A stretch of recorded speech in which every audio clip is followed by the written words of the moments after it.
So we're just going to be talking about these spoilers. Keep that in mind. Can't show the stuff, but it's on Twitter anyway. But anyway, so like right at the cliffhanger of chapter 286, we saw that Nana was in this, the Vestige singularity world, and she was like holding Deku behind the back of his head. She was like, so let us handle it, meaning, us, the Vestiges, or the previous users of One for All. And that's what we see going down in this chapter. Like, it hasn't frayed away from that. And we see that, like, they can straight up interact with each other. It's not just all for One and Izuku and Nana and Shigaraki. Like, they just can't see each other. They can, like, they're pretty much in the same room as one another, because we see All for One actually interacting and acknowledging Nana in this chapter, because he's like, take a look, Tomura, incredible, a corpse. There is your grandmother, and at the same time, the incompetent and pathetic Nana Shimura. And this is also like the first time, besides like after Shigaraki like woke up, where like Nana was like holding the back of his head, where Nana is gonna confront or at least talk to Shigaraki, which is kind of significant considering that we stated she's his grandmom. But the spoilers don't really go any more into the dialogue here, but I'm sure the chapter will expand upon it some more. But we also see like what's going on outside of the Vestige world for a little bit as well. At least this one panel that I can see, where it's like Izuku, they're just still suspended in air with Shigaraki, and Shigaraki is recovering, like he's regenerating from taking that prominence burn from Endeavor a couple chapters back. So, he's not completely done from that. But then it goes back to the Vestige world somewhat, and we see One for All, or just the brother of All for One, and he shows up. And this is the clearest we've ever seen him in the series. And he kind of looks like Shigaraki. Not saying that they're related, but he just bears a resemblance to him, I'll say. And he like holds up his hands like this, so he's doing something, some kind of power thing to thwart All for One or whatever, helping Izuku, in any way that he can, because it goes back to Nana saying like, hey, we'll take it from here.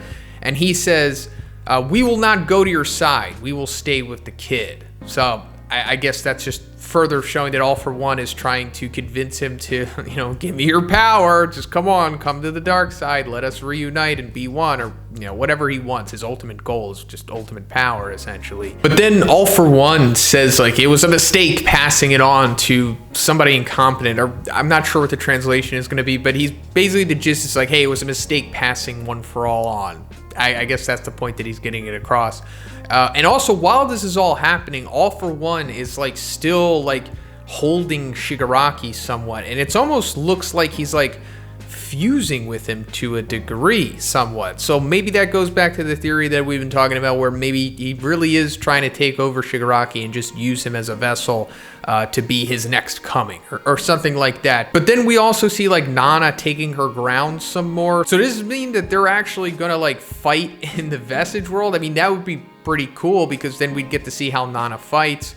Even though I doubt that even in the Vestige world she would be much of a threat to All for One. But then again, we don't know the rules of this world yet, so we don't know if All for One could do all of his crazy stuff. We don't know what Nana could do. We don't even know what One for All's brother could do, but it appears that he could do something, because he's like holding out his hands, and I suppose that's gonna, I don't know, repel them or help them or something like that. Those are the only two that we're seeing in this in these spoilers. So we don't know if there's going to be other Vestiges popping up. Probably not. I mean, I don't know about you, but I think it would be incredible if Nana was able to fight, and I don't know, she still had like One for All within her. I mean, we don't know how powerful One for All was when she had it. It definitely wasn't as strong as when All Might and Izuku had it, considering it predates that.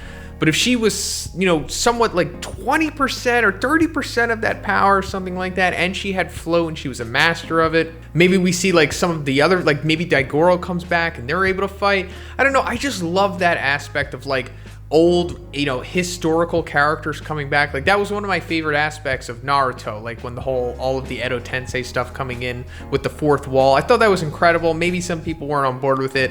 I loved it, and I would love it if Horikoshi does something like that with this Vestige world. I mean, hey, even bring him back into reality. Why not? Then we see Izuku being able to move eventually. So something happens that allows Izuku to be able to move in the Vestige world, and he like starts going in the direction of All for One and Shigaraki, and then it's kind of muddy after that. But the other thing that's happening in this chapter is the League of Villains. We're seeing what they're up to, and not just Gigantomachia moving. I mean, I didn't see Gigantomachia in these spoilers, but we do see the League of Villains, you know, Mr. Compress, Dabi, and Toga, and they have some dialogue and stuff. And then apparently Toga, when we see like a panel of her face, she's like looking off into the distance. She says, Ochako-chan, you know, or Uraraka. So I guess that means that Gigantomachia is about to, you know, enter into Jakku City, where Uraraka and Ida and all of them are, and yeah, things aren't going to work out for them, I guess. I mean, I don't think they're going to have any more success than the other team did against Gigantomachia, but then again, maybe they could. Maybe they actually stop Gigantomachia from going to Ground Zero, but then that would be anticlimactic in my opinion. That would kind of stop all the momentum that all of those storylines had going in to that, you know, like Dabi, Toya, Todoroki, Endeavor, all that stuff. But then we see like Uraraka on the other panel, like reacting somewhat, or she's just thinking to herself. She just has this internal monologue where everything's going to be okay, or, you know, something like that. So I think that might also be setting up that maybe they're going to jump off the back of Gigantomachia, and then maybe Toga will have a fight with Uraraka or something like that, and maybe it won't work out in her favor. Maybe Uraraka gets hurt, possibly, in this battle upcoming. I mean, aside from Gigantomachia just plowing through them, because it doesn't look like he's going to stop and individually fight them, like, because he's just on a straight path, you know, at this point. He's not messing around anymore since he's went into, you know, this kind of transformation thing.